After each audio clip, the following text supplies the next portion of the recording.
할렐루야. 주님의 이름으로 환영하고 축복합니다. 우리가 하나님 때문에 살아가고 하나님 때문에 기뻐하는 우리 모두가 되기를 주님의 이름으로 축원합니다. 오늘 예배 가운데 임하시는 주님을 만나기 원합니다. 말씀을 통해서 주님 만나기 원합니다. 여러분, 많은 사람들이 신앙생활하면서 이 신앙생활을 단순히 종교적인 그런 의무나 도덕적인 선행을 하는 것으로 오해하고도 합니다. 우리에게는 신의식이라는 것이 있어서 신을 찾는 것이 그냥 한 당연한 것처럼 생각하는 사람들이 많습니다. 그러나 신앙의 본질은 무엇일까요? 예수님과 동행하는 것입니다. 그러면 우리 눈에 보이지 않는 그 성령 하나님과 우리가 어떻게 동행할 수 있을까? 그것을 관념이 아니라 실제적인 경험을 통해서 가능합니다. 그런데 오늘날 많은 사람들은요, 실제적인 하나님을 경험하지 아니하고 그냥 관념적으로 하나님을 믿으며 살아가는 사람들이 이 세상에 너무 많습니다. 오늘 본문에 나와 있는 하나님과 동행한 사람들의 이야기를 통해서 우리가 어떻게 하면 하나님과 동행할 수 있는지를 우리도 깨닫기를 원합니다. 우리가 예수님과 동행하는 것이 하나님 아버지와 동행하는 것이고 또 성령 하나님과도 동행하는 것임을 깨닫길 바랍니다. 오늘 본문에 보면 사실 제자들도 예수님의 그 12명의 제자들도 예수님 곁에 항상 있었지만 인생의 광풍이라는 사건을 통해서 비로소 예수님이 누구신지를 이들이 경험하게 됩니다. 예수님께서 제자들에게 이렇게 말합니다. 자, 배를 타고 호수 건너편으로 가자. 그렇게 말씀하셨어요. 그리고 예수님께서는요, 배에 올라타셔가지고 뭐 하셨냐면 피곤하셔가지고 주무셨습니다.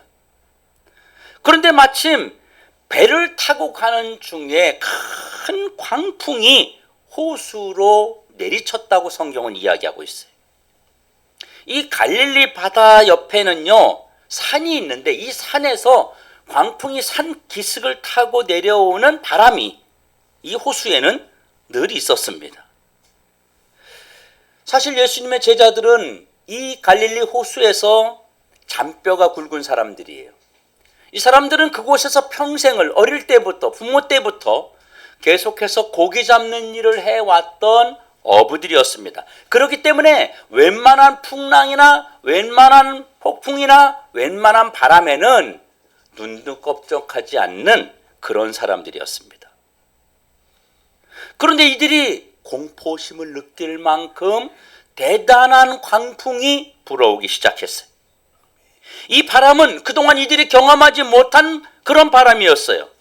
막 배가 뒤집힐 정도로 아주 위험에 빠졌습니다. 이야, 이거 우리가 그동안 경험했던 파도와는 완전히 다른 것이다. 그러면서 이들이 두려워 떨기 시작했어요. 그래서 제자들이 너무 두려워서 주무시고 계시는 예수님을 깨웠습니다. 예수님, 큰일 났습니다. 이때까지만 해도 제자들이요, 예수님이 사실 어떤 분인지 모르고 있었습니다. 우리는 성경을 볼 때 이 제자들이 예수님이 어떤 분인지 알고 있을 것이라고 생각했지만 자세하게 알지 못하고 겉모습으로만 알고 있는 상태였어요. 인생에는요, 내 실력과 경험으로 해결할 수 없는 파도들이 반드시 우리에게 몰려옵니다. 교회만 다닌다고 예수님을 아는 것이 아닙니다. 고난 속에서 주님을 깨우고 그분의 일하심을 볼 때 우리의 머리가 아닌 우리의 가슴으로 예수님을 알게 되는 것입니다. 지금도 많은 사람들이 교회를 다니지만 예수님이 누구신지 잘 모르고 다니는 사람들이 너무 많아요. 그동안 제자들도요, 예수님하고 동행하면서도 예수님이 누구신지를 잘 몰랐어요. 그런데 예수님과 동행하면서 경험하는 걸 통해서 예수님이 누구신지를 알게 되었던 것입니다. 여러분들도 예수님을 그냥 생각으로 누가 이야기해서 아는 것이 아니라 여러분의 삶의 경험으로 예수님을 만날 수 있기를 주의 이름으로 축원합니다. 제자들이 예수님께 우리가 지금 빠져 죽을 것 같습니다. 그러니까 예수님이 잠에서 깨가지고요, 바람과 파도를 막 꾸짖어 버리는 거예요. 그런데 여러분, 바람과 파도를 꾸짖는다는 게 말이 돼요? 말이 돼요, 안 돼요? 안 되죠. 여러분, 나가서 바람 꾸짖으면 바람이 멈춰요? 아니죠. 인격체가 아닌 자연 만물을 통해서 어떻게 그걸 듣느냐 말이에요. 그런데 예수님의 이야기를 들었다는 것은 그분이 창조주고 그 세상 만물을 만드신 주인이라고 하는 사실을 우리에게 보여주고 있는 것입니다. 여러분, 정상적인 사람은요, 바람과 파도를 꾸짖을 수가 없습니다. 그런 생각조차 하지 못합니다. 제가 전도사 때 청소년들을 데리고 우리 교단에 있는 교회 한 5교회 정도 청소년들, 중고등부 애들을 데리고 수련회를 갔어요. 가가지고 수련회를 하는데 제가 이제 설교를 해야 되는데, 내가 설교를 하려고만 그러면 그 옆에 있는 개가 그렇게 짖어대는 거예요. 그 설교, 근데 또 이게 지금처럼 뭐 이렇게 건물이 있는 게 아니고 그 가건물 형태의 그런 수양반이었어요. 그러니까 그 소리가 얼마나 크게 들리는지, 그래가지고 제가 또 믿음으로 큰 소리로 애들 앉아 있는데 마이크 대고서 그 짖고 있는 개를 향해서 제가 소리 질렀습니다. 조용히 해! 그랬습니다. 어떻게 됐을까요?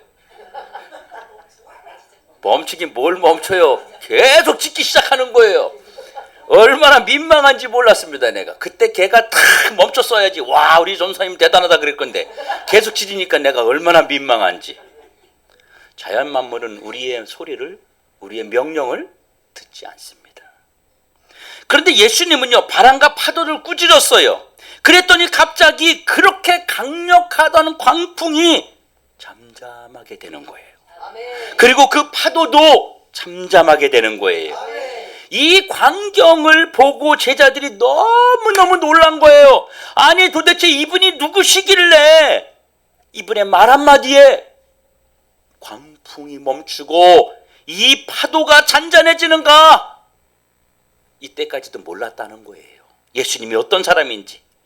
제자들은 그래도 예수님이 어떤 분인지 어느 정도 알고 있었기 때문에 사실 예수님에게 도움을 요청한 거거든요. 여러분, 저와 여러분은 예수님이 누군지를 알아야 됩니다. 기독교는 예수님이 핵심이고 예수님의 십자가가 핵심입니다.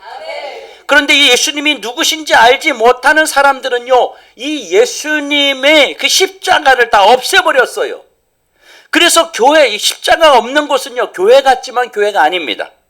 그래서 하나님의 교회도 그 십자가가 없고요, 신천지에도 교회가 없고 십자가가 없고요, 여호와 증인도 십자가가 없습니다. 왜 그럴까요? 예수님을 거부하기 때문입니다. 예수님의 능력과 예수님의 살아계심으로 무엇을 한다고 생각하지 않기 때문입니다. 여러분, 그러면 믿는다는 게 무엇입니까? 예수님을 믿어야 되고 예수님과 동행하면서 예수님을 경험하는 것이 예수님을 믿는 겁니다.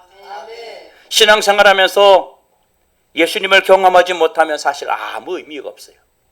내가 신앙생활하면서 예수님을 직접적으로 경험하지 않으면 그 신앙생활은 재미도 없을 뿐만 아니라 흥미도 없고 거기서 참된 기쁨을 맛볼 수가 없습니다. 그래서 열심히 하는 사람 보면 미쳤다고 이야기하는 거예요. 미쳤다. 왜 저러냐? 왜 그렇게까지 하느냐?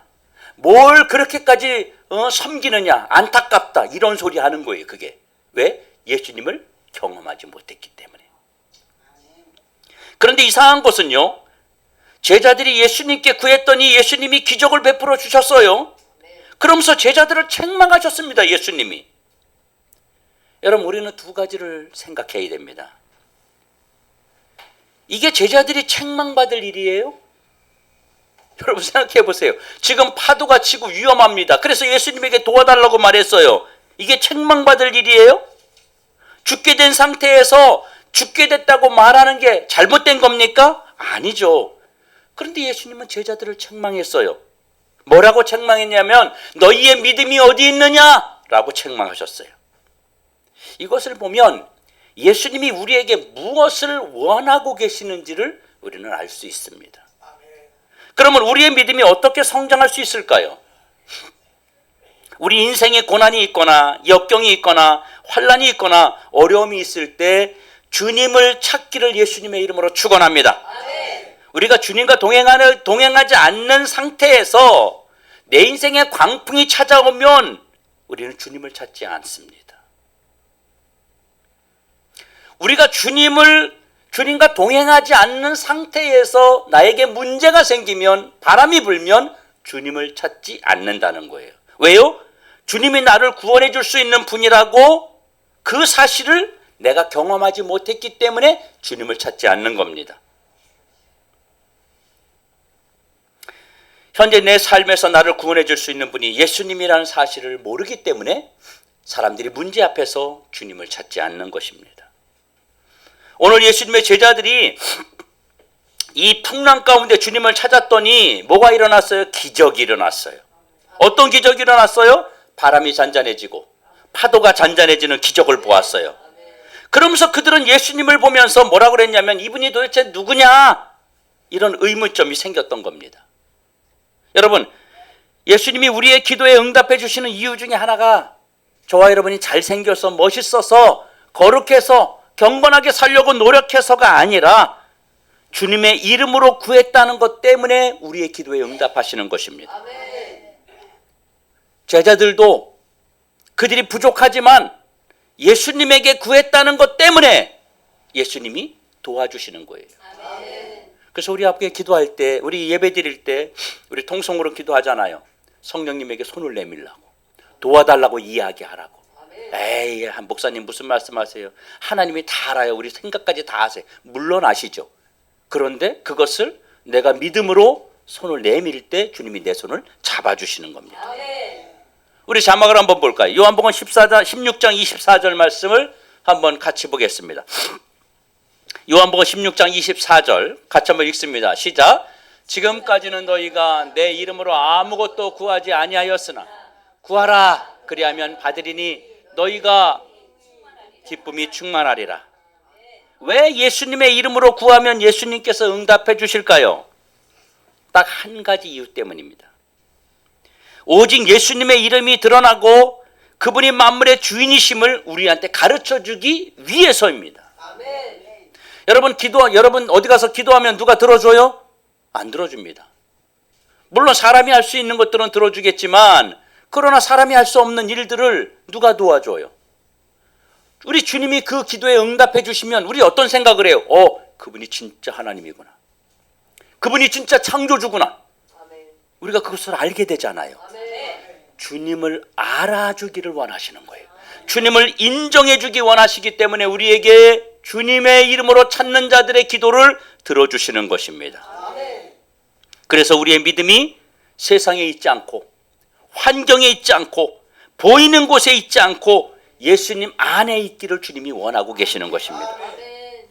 우리가 죄 짓는 건 아니고 우리의 욕심이 아니고 세상적인 방법이 아니면 주님은 우리의 기도에 응답해 주시는 것을 아주 기뻐하십니다.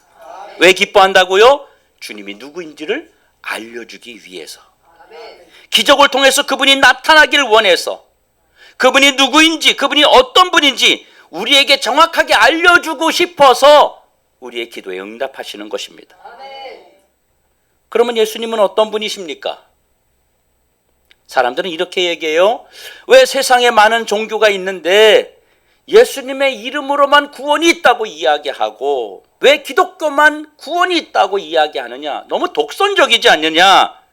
이렇게 이야기합니다.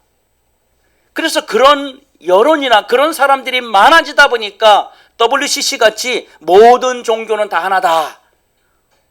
무슨 종교를 믿든지 다 산에 올라가는 건 다 똑같다. 그래서 종교 통합 운동을 벌이고 그렇게 하는 겁니다. 그래서 천주교, 불교, 이슬람교 또 하여튼 뭐 등등 불교 뭐 다 합쳐가지고 다 우리 모여서 같이 하자. 이런 운동들이 사람들에게 있는 것입니다. 여러분, 많은 사람들이 교회에 와서 예수님의 이름의 능력을 알지 못하고 예수님이 어떤 분인지 알지 못하니까 교회 다니다가 천주교로 가고 불교로 가고 심지어는 이단으로까지 빠지게 되는 겁니다. 그분이 누군지를 만나보지 못해서 관념적으로만 예수님에 대해서, 하나님에 대해서 그냥 알고 있었기 때문입니다. 여러분 생각해 보세요. 여러분이 직접적으로 살아계신 하나님을 경험했다면, 체험했다면 여러분 어떤 경우라도 하나님을 절대 버릴 수 없습니다. 만약에 여러분이 예수님의 능력을 직접 경험하게 된다면 놀라운 기적이 나타날 겁니다. 그럼 어떤 기적이 나타날 것 같아요? 예수님을요 사랑하게 돼 있어요. 사랑하게 돼 있어요. 예수님을 알게 돼 있어요. 그래서 예수님의 이름으로 구하라고 말하는 거예요. 예수님의 이름으로 구해서 그것이 응답이 되면 나는 예수님을 더 사랑하게 되는 것입니다. 여러분 예수님이 우리를 구원해 주시는 분인 줄로 믿습니다. 사람들의 기도가 다 응답되는 게 아니에요. 예수님을 믿고 기도하는 것만 응답이 돼요. 그러면 왜 예수님을 믿고 기도하는 것만 응답해 주십니까? 예수님이 누구신지를 우리에게 나타내기 원하기 때문입니다. 영국과 유럽의 그리고 미국의 기독교의 부흥을 크게 이루었던 그 중추적인 역할을 했던 사람이 있는데 존 웨슬레라는 사람이에요. 이분은요 정말 열심히 예수님을 믿고 신앙생활을 했어요. 그러던 어느 날 어느 목사님의 그 이야기를 듣게 됐는데 뭐라고 이야기했냐면 너 선교사로 나가봐라 이렇게 조언을 받았어요. 그래서 이 존 웨슬레가요 그 이야기를 듣고 선교사로 나가기로 결정합니다. 그때 이 웨슬레가 여러 가지 목적을 가지고 선교사로 떠납니다. 4가지의 목적이 있었는데 첫 번째, 자기 영혼을 더 좋게 하기 위해서. 선교하다 보면 자기의 영성이 더 높아질 거라고 생각을 했어요. 그래서 선교사로 떠나기로 결정했어요. 두 번째는 하나님의 영광을 위해서 내가 선교사로 간다. 세 번째는요, 자신을 유혹하는 아름다운 여자가 없는 곳으로 가기 위해서 선교지로 떠났습니다. 그리고 네 번째는 그곳에 사는 인디언들에게 복음을 전파하기 위해서 선교사로 떠났습니다. 그런데 그 선교가 실패하고 말았어요. 선교지로 가기 위해서요 대서양을 건너야 되는데 죽을 고비를 한 5-6번 이렇게 넘어갔습니다. 이 배를 타고 바다를 대서양을 건너가면서 큰 파도를 만났는데 너무너무 무섭고 너무너무 두려움에 빠지게 됐어요. 그런데 자기가 파도 앞에서 막 너무 두려워하고 있는 자기 모습을 자기가 발견하게 된 거예요. 아니 내가 왜 이렇게 두려워하고 있지? 이런 모습을 보게 된 거예요. 그런데 그 파도가 막 치고 배가 출렁출렁하고 막 뒤집힐 것 같고 배 안으로 막 물이 막 들이치고 이런데 자기 바로 옆에 같이 배를 타고 있는 성도들이요 이상한 행동을 하는 거예요. 지금에 말하면 뭐 장로교, 감리교, 침례교, 성결교 이렇게처럼 그 몰입이한 성도들이 그 안에 있었어요. 그 성도들은요 전혀 두려워하지 아니하고 도리어 파도 치는데 찬송하고 이야기하고 웃고 예배 드리고 이러고 있는 거예요. 그래서 이 사람이 그걸 보고 큰 충격에 빠집니다. 나는 두려워서 지금 벌벌 떨고 있는데 저 사람들은 도대체 왜 저렇게 아무렇지도 않게 저러고 있을까? 그것이 머릿속에 기억에 확 남았어요. 그리고 살아서 선기지에 도착했습니다. 거기 가서 자기가 그동안 신앙생활하던 그 방법대로 사람들에게 강요하며 선교하기 시작했어요. 그래서 사람들이 술을 먹으면 쫓아가가지고 술동이를 막 깨버리고 막 이렇게 하니까 사람들에게 반감이 생기게 된 거예요. 그 선교가 너무 어려워졌어요. 사람들이 막 복음을 전하면 받아들여야 되는데 거부감을 가지니까 이 웨슬레가 선교하면서 너무 낙심이 되는 거예요. 그래서 힘들어했어요. 또 선교를 실패하게 된 이유가 하나 뭐냐면 예쁜 여자가 자기를 유혹하지 않는 곳으로 가기 위해서 떠났는데 거기에서 예쁜 여자를 만났어요. 소피아라고 하는 여자를 만났어요. 너무 이쁜 거예요. 그래서 그 여자하고 교제를 했어요. 그래서 그 여자하고 결혼까지 하려고 생각을 했는데 이 여자가 막판에 마음이 변심이 돼서 웨슬레를 버리고 다른 남자하고 결혼해 버렸어요. 그리고 거기가 선교지니까 교회가 많지 않잖아요. 그래서 그 교회, 웨슬레가 하고 있는, 선교하고 있는 그 교회를 부부가 나왔어요. 그래서 너무 화딱지가 나가지고 꼴보기 싫어가지고 성찬식을 하면서 이 부부를 배제시켜 버렸어요. 두 사람에겐 성찬 포도주와 떡을 주지 않은 거예요. 그것이 나중에 소송거리가 되었어요. 문제가 됐어요. 그래가지고 너무너무 고통스럽고 너무 힘든 거예요. 이것저것 다 모든 게. 그래서 한 2년 정도 그곳에 있다가 선교지에서 야반도주를 했습니다. 모든 걸 놔두고 밤에 짐을 싸가지고 미국으로 돌아와 버렸습니다. 그러면서 자기가 자기 자신을 돌아보게 되었어요. 내가 왜 선교를 실패했을까? 내가 왜 이 어려운 가운데서도 이겨내지 못했을까? 도대체 내가 뭐가 문제인가? 그렇게 자신을 돌아보았어요. 그럴 때 선교지로 올 때 풍랑 가운데에서 두려워하지 않던 모리비안 성도들을 생각하게 된 겁니다. 그래서 그 성도들을 찾아갔어요. 그래서 너무 궁금한 거예요. 그 사람들은 왜 두려워하지 않았는지. 그래가지고 거기 가서 그들과 함께 예배드리고 그들과 함께 신앙생활하면서 그 모리비안 성도 리더 되는 사람이 강단에 한번 나와가지고 그냥 성경을 낭독하는 거예요. 거기서 은혜를 받았어요. 거기서 무슨 말을 들었냐면 믿음으로 구원을 받는다, 이 말에 은혜를 받은 거예요. 믿음으로 구원을 받는다. 그래서 그가 예수님을 믿는 것이 신앙의 기초라는 사실을 깊이 깨닫게 된 거예요. 열정으로 되는 것이 아니라 예수님을 믿는 믿음이 시작이구나. 그게 잘 돼야 되는구나. 그는 결국 자기 행위가 아닌 예수 그리스도를 믿는 믿음이 구원의 기초임을 깨닫게 되었습니다. 그래서 그가 어떨 때는 말 타고 다니면서 복음을 전하기도 했다 그래요. 거의 한 80여 세까지 살았는데 온갖 곳에 가서 복음을 전하고 결국은 미국과 영국과 유럽을 큰 부흥을 가져오도록 만드는 중추적 역할을 하며 생을 마감했습니다. 아멘. 여러분, 우리의 믿음이 어디 있어야 되느냐 하면요, 바로 예수님 안에 있어야 되는 거예요. 아멘. 교회가 좋아서, 사람이 좋아서, 환경이 좋아서 주님 앞에 오는 것이 아닙니다. 주님에게 있어야 돼요. 예수님에게 있어야 돼요. 예수님이 처음에 이 땅에 오셨을 때요, 사람들은 예수님을 알지 못했습니다. 그러면 예수님은 누구십니까? 요한복음 1장 1절에서부터 3절 말씀에 보면 이렇게 말하고 있습니다. 같이 한번 읽어볼까요? 태초에 말씀이 계시니라. 이 말씀이 하나님과 함께 계셨으니 이 말씀은 곧 하나님이시니라. 그가 태초에 하나님과 함께 계셨고 만물이 그로 말미암아 지은 바 되었으니 지은 것이 하나도 그가 없이 된 것이 없느니라. 이 말씀하는, 여기서 말씀하는 것이 누구예요? 예수님을 이야기하는 것입니다. 우리가 읽지 않지만 14절에 보면 이렇게 말합니다. 말씀이 육신이 되어 우리 가운데 거하시며. 하나님 말씀이 육체, 우리 인간의 몸처럼 육신이 되어서 우리 가운데 거했다. 말씀이 사람이 됐다는 거예요. 그분이 바로 누구라고요? 예수 그리스도입니다. 그래서 아버지 하나님과 아들 하나님과 성령 하나님이 한 분인 것입니다. 하나님이 태초에 천지를 창조하실 때 말씀으로 창조했어요. 그 말씀이 육신을 입고 이 땅에 오셔서 우리와 함께하고 계시는 것입니다.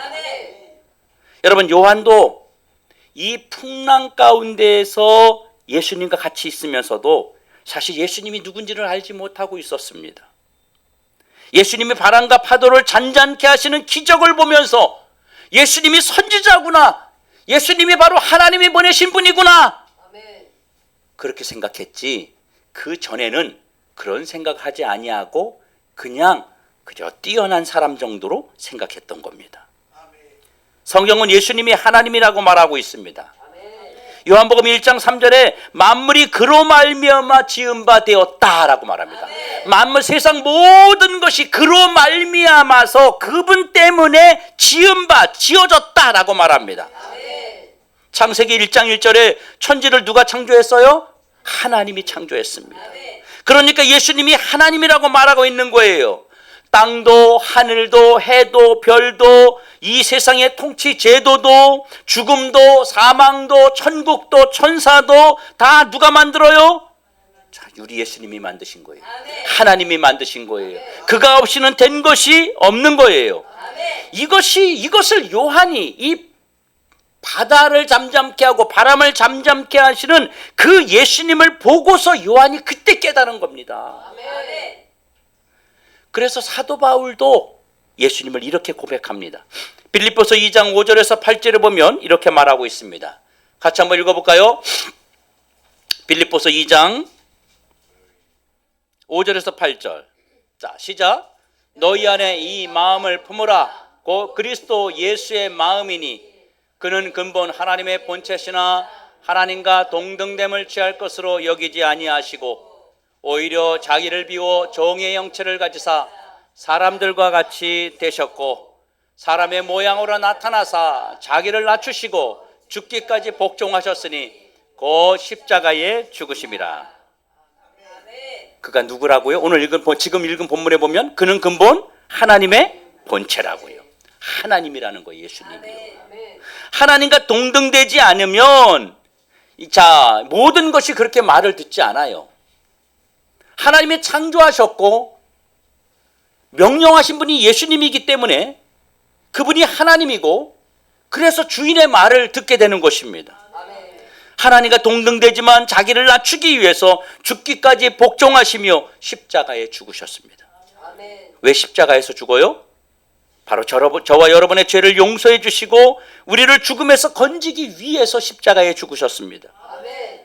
저와 여러분을 봐서는 구원할 수 없습니다.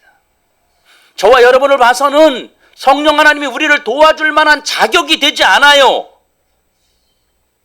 그런데 우리가 그 죽으신 주님, 십자가에 죽으신 예수님을 나의 주님으로 내가 믿기 때문에 주님이 나와 동행하고 있는 것입니다. 많은 사람들이 예수님이 누군지를 오해합니다. 기독교는 처음부터 끝까지 예수님이 기초가 돼야 되는 거예요. 여러분, 예수님은 자기 자신이 하나님의 아들이라고 선포했어요. 그런데 이 사실을요, 자신만 선포한 게 아니에요. 예수님이 태어나기 전부터 마리아에게 천사가 나타나서 예수님이 태어날 것을, 성령으로 잉태된 것을 말씀해 주셨어요. 그뿐만 아니라 그래가지고 어떻게 돼요? 그 남편 되는 정혼한, 약혼한 요셉이 가만히 끊기로 작정했대요. 뭐냐면 이거 결혼하기 힘들겠다. 그런 마음으로 멀리 하려고 그랬어요. 그랬는데 천사가 나타나서 그 여인에게 있는 것이 다른 남자와 결혼해서 생기는 애가 아니라 성령 하나님이 잉태된 것이다 라고 이야기를 해주셨어요. 그래서 그는 이미 그것을 알고 있었습니다. 그런데 그 말을 누가 믿어요? 누가 믿냐고요? 아무도 안 믿어요.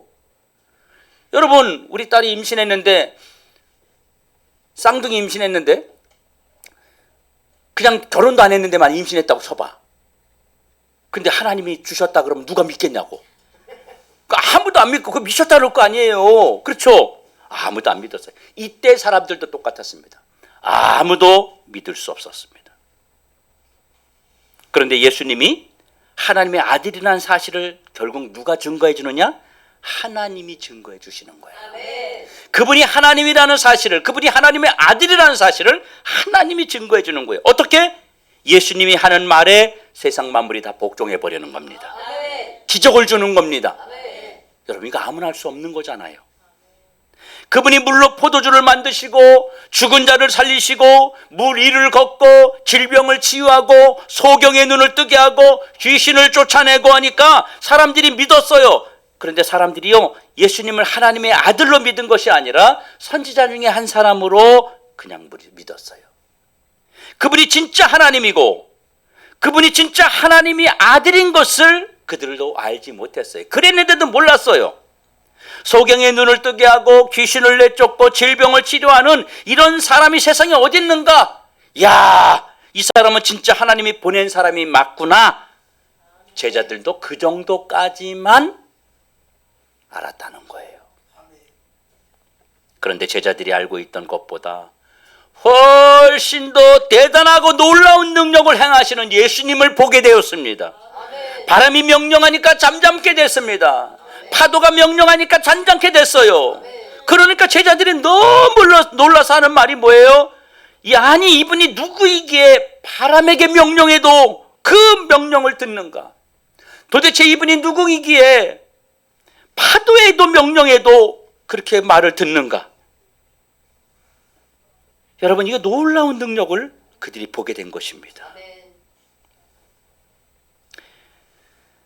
그런데 많은 사람들이 예수님을 하나님의 아들로 안 믿었어요. 그리고 뭐라고 말하냐면 네가 하나님의 아들이라고 말하고 그 수많은 기적을 행하는데 그래도 너는 가짜다. 그래서 예수님을 십자가에 못 박아 죽이게 된 것입니다. 예수님이 십자가에 죽으신 가장 큰 죄목이 뭐냐면 신성모독입니다. 자신이 하나님의 아들이라고 주장했다는 것 때문에 예수님을 죽인 겁니다. 여러분, 많은 종교의 창시자들이 있는데요, 그 종교 창시자들이요 감기 걸려 죽고 병 걸려 죽고 늙어서 죽고 다 죽었어요. 그런데 그 많은 종교 창시자 중에 자신이 하나님이라고, 자신이 하나님의 아들이라고 주장한 사람은 한 사람도 없습니다. 그런데 예수님은요 자신이 하나님이라고 말하고 있습니다. 하나님의 아들이라고 말하는 것 때문에 결국 죽임을 당했어요. 예수님이 죽임을 당했을 때 제자들은 예수님이 다시 살아날 것을 믿지 않았습니다. 예수님이 십자가에 죽으셨을 때 모든 것이 다 끝났다고 생각했어요. 예수님이 다시 살아날 것은 기대도 하지 않았어요. 그러나 예수님은 자신이 하나님의 아들이라는 것을 증명하기 위해서 죽음을 이기고 부활하셨습니다. 그런데 더 놀라운 사건이 있습니다. 그 당시에 예루살렘에 난리가 났어요. 그것이 뭐냐면 예수님만 살아난 것이 아니라는 겁니다. 예수님만 부활한 것이 아니에요. 예수님이 부활하신 증거로 그 당시에 믿음 생활 잘 하다가 하나님을 잘 믿다가 죽은 성도들이 같이 살아났습니다. 죽은 지 1년 된 사람이, 죽은 지 2년 된 사람이 살아났어요. 여러분 생각해 보세요. 재작년에 죽은 우리 가족이 살아서 집에 들어왔다고 생각해 보세요. 기절할 일 아니에요, 진짜? 기겁할 일 아니에요? 그 일이 일어났었다는 거예요. 왜 그 일이 일어나요? 예수님 혼자 부활한 것이 아니라 그렇게 사람들도 같이 부활함으로 인해서 예수님이 부활했다는 사실, 그분이 생명을 주관하고 있는 하나님이라는 사실을 우리 모든 사람들에게 증거로 삼기 위해서. 예수님은 혼자 그랬다면 거짓말이라 할까봐, 아무도 안 믿을까봐 그 증거로 그들을 살려내신 것입니다. 그리고 시간이 지나서 예수님 때문에 함께 살아났던 사람들은 다 죽었습니다. 여러분, 지금도 예수님의 이름으로 수없이 많은 기적들이 일어나고 있습니다. 저는 여러분들이, 우리 모든 성도들이 그 기적을 경험하기 원합니다. 삶에서, 생활 속에서 그 기적을 경험해서 정말 기쁨으로 신앙생활하고 하나님이 정말, 예수님이 정말 하나님의 아들인 것을, 이 관념이 아니라 삶으로 믿어지는 역사가 있길 주의 이름으로 주님의 이름으로 축원합니다. 여러분, 삶에서 죽은 자들이 살아나고 있어요. 지금 예수 믿으면 삶을 포기하고 자살을 생각했고 모든 것에 낙심낭망되어 있던 사람이 변화되어서 살아나고 있습니다. 여러분, 얼마나 많은 사람들이 살아나고 있는지 모릅니다. 한국의 기독교가 부흥할 때 한국에서 인생의 기회가 안 보이는 사람들이 많이 살아났어요. 중국에서 기독교가 그렇게 핍박하고 있는데도 기독교인이 1억 명이 넘는다고 합니다. 왜 그래요? 죽은 자들이 살아나니까 그걸 막을 길이 없는 거예요. 아프리카 선교 현지에서도요, 지금도 너무 많은 기적들이 일어납니다. 예배드리고 있는 곳에 폭탄을 터뜨리고 예배드리고 있는 사람들을 잡아 죽이는 그런 테러 단체들이 많이 있는데도 기독교가 부흥하는 이유가 뭐예요? 죽은 자들이 살아나고 질병이 치유되고 예수님의 이름으로 기적이 일어나기 때문에 그걸 막을 길이 없는 겁니다. 정치로도 권력으로도 죽음으로도 그걸 막을 길이 없는 거예요. 어떤 곳에서는요, 자녀 3명이 다 소경인데 그 3명이 동시에 다 치유되는 역사도 나타나고 그랬습니다. 그런데 너무 많은 기적이 일어나니까요, 막을 수가 없어요. 여러분 오늘도 이 시간에도 여러분이 예수님의 이름으로 기적을 경험할 수 있길 주의 이름으로 축원합니다. 그러나 예수님의 이름으로 죽었다가 살아난 모든 사람들은 다 다시 죽었어요. 그런데 예수님은요, 많은 사람들이 보는 데서 너희들이 내가 하늘로 올라가는 것을 본 것처럼 내가 다시 올 것이다 라고 말씀하시면서 하늘로 올라가셨습니다.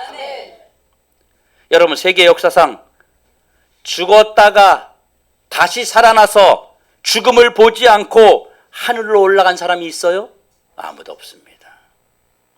그래서 예수님이 하늘로 승천하는 것을 제자들이 보고 용기를 얻은 거예요. 지금까지 그런 사람이 아무도 없었기 때문에. 그리고 그 용기를 얻고 두려워서 숨어 있다가 그것을 보고 바깥에 나와서 복음을 전하기 시작했던 겁니다. 그래서 제자들이 깨닫게 된 게 뭐냐면, 그분이 바로 하나님의 아들이었구나. 여러분, 많은 사람들이 이야기합니다. 왜 예수님의 이름으로만 구원을 받을 수 있냐고, 왜 예수님의 이름으로만 영생을 얻을 수 있냐고 말합니다. 여러분, 이 세상의 모든 사람은 자기에게 있는 질병도 스스로 통제할 수 없습니다. 그러나 예수님의 이름으로 고쳐집니다. 예수님의 그 이름으로 하나님의 아들인 것을 믿는 자에게 우리에게 천국의 소망을 주십니다. 예수님이 천국도 만들고 예수님이 세상 모든 만물을 만드셨기 때문에 그분의 나라를 우리에게 주실 수 있는 거예요. 여러분, 자신이 만들지 않은 걸 내가 어떻게 준다고 말하겠어요? 내가 이렇게 말하면 되겠어요? 서재풍 집사님 집에 있는 그 저주파기 내가 줄게, 이렇게 말하면 집사님 뭐라 그러겠어요? 이거 목사님 것도 아닌데 왜 남의 걸 갖다 준다 그래? 그럴 거 아니에요? 그렇죠? 내가 오늘 신옥희 집사님 주머니에 있는 돈 집사님 줄게. 말만 들어도 좋다. 아무도 안 믿어요. 말할 수 없는 거예요. 근데 하나님이 천국을 주겠다고 말씀하시는 것, 영생을 주겠다고 말씀하시는 것, 그분이 주인이시기 때문에 말하는 거예요. 여러분, 그렇게 말하는 사람 누가 있어요? 아무도 없습니다. 여러분, 그런데 이 사실을 머릿속으로만 믿는 것과 내가 실제로 경험하는 것은 굉장히 큰 차이가 있습니다. 내가 직접 경험하게 되면 그때부터 우리에게 놀랍게 변화되고, 그 놀랍게 변화된 후에 뭐가 생기는지 아세요? 예수님을 사랑하게 됩니다. 제자들은 예수님의 기적을 경험했고, 예수님의 이적을 경험했고, 예수님의 긍휼하심을 경험했습니다. 그러면서 그들의 믿음이 급성장해서 죽음도 두려워하지 않는 자들로 변하게 된 거예요. 그래서 오늘까지 그들로 하여금 온 세상에 복음이 전파되는 놀라운 기적의 사람들로 만들어지게 되었던 것입니다. 하나님은 우리가 예수님을 믿는 믿음이 커지기를 원하십니다. 믿습니까? 그래서 우리가 예수님을 믿는 믿음에서 크게 성장한 믿음까지 세워지기를 주님은 원하고 계십니다. 저와 여러분이 그렇게 되기를 주의 이름으로 축원합니다. 여러분이 먼저 예수님을 믿지 못하면 예수님을 경험하지 못해요. 우리가 예수님의 그 살아계심을 경험하게 되면 우리에게 진짜 믿음이 생기게 되는 거예요. 그 믿음이 생겼을 때, 죽인다고 했을 때 내가 예수를 버리지 않고 죽음을 선택할 수 있는 그런 순교의 역사가 나타나는 것입니다. 여러분, 사실 사랑이라는 것은요, 사실 어디서부터 시작돼요? 믿음에서부터 시작되는 거예요. 믿는 것이 사랑입니다. 믿는 것. 여러분, 결혼할 때 남편을 믿고 우리 아내를 믿어서 결혼했습니다. 결혼할 때 남편 안에 있는 그 신실한 뭔가를 보고 우리가 결혼해요. 부부 사이는요, 이 믿음이 바탕이 되는 거예요. 여러분이 예수님을 믿으면 믿을수록 예수님을 더 사랑하게 돼 있습니다. 예수님의 십자가 사랑을 믿고 예수님의 이름으로 오는 그 기적과 이적을 통해서 예수님은 누구를 드러내기 원하신다고요? 예수님 자신을 드러내기 원하십니다. 남자들은요, 자기를 드러내기 원해요. 남자들은요, 믿어주면요, 몸살이지 않고 이래요. 여자분들이 잘 알아야 돼. 그래가지고 남편은요, 뭐라 그러지 말고 잘한다 해봐요. 그러면 그냥 열심히 합니다. 여러분, 예수님은요, 예수님이 누구신지를 드러내기를 원하고 계십니다. 예수님을 믿어주기를 원해요. 그래서 예수님은요, 우리의 믿음이 환경에 가로막혀 있기를 원치 않아요. 그래서 예수님을 믿고 무엇이든지 우리가 도전하기를 원하시는 겁니다. 불가능해 보이지만 그걸 예수님의 이름으로 도전하기를 원하세요. 하나님 나라를 위해서 우리가 살아가기를 원합니다. 환경에 지배당하지 않고 하나님의 뜻을 위해서, 하나님의 나라를 위해서 지배하고 정복하고 다스리는 그런 능력이 우리에게 있기를 주님은 원하십니다. 그것을 위해서 바로 예수님의 능력을 우리에게 베풀기를 원하시는 것입니다. 그래서 예수님을 믿는 사람들은 예수님을 사랑하게 되는 거예요. 여러분이 예수님을 사랑하기를 예수님의 이름으로 축원합니다. 그런데 언제 사랑하게 돼요? 그 예수님을 경험할 때 사랑하게 됩니다. 여러분, 제자들이요, 이 풍랑이 올 때, 어려움이 올 때 예수님을 경험했던 것처럼 많은 사람은 아픔이 올 때 예수님을 경험하고 예수님을 찾아갑니다. 그래서 11장에 보면 이렇게 돼 있어요. 믿음은 바라는 것들의 실상이요 보이지 않는 것들의 증거다. 나의 믿음은 언제 경험할 수 있느냐? 바라는 것들을 만들면 경험할 수 있어요. 많은 사람들은 기적을 보기 원합니다. 많은 사람들은 놀라운 변화가 있기를 원합니다.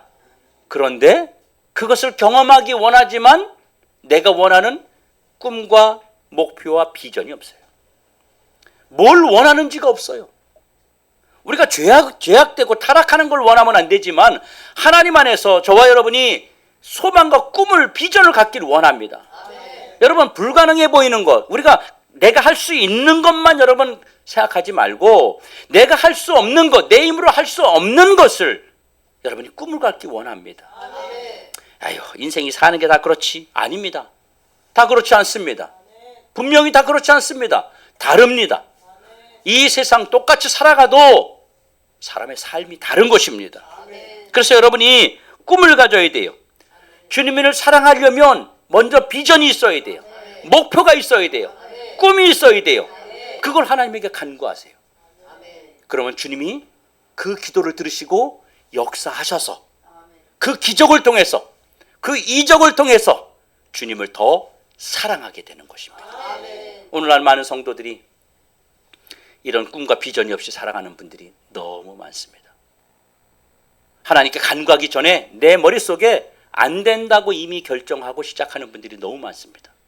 이거 못 고쳐, 이거 해결 안 돼, 이거 불가능해. 그거 다 빼고 나면 되는 것만 지금 얘기할 거예요? 아니, 내가 할 수 있는 걸 뭐하러 기도해요? 다 할 수 있는 거를. 여러분, 그래서 우리가 꿈이 있어야 됩니다.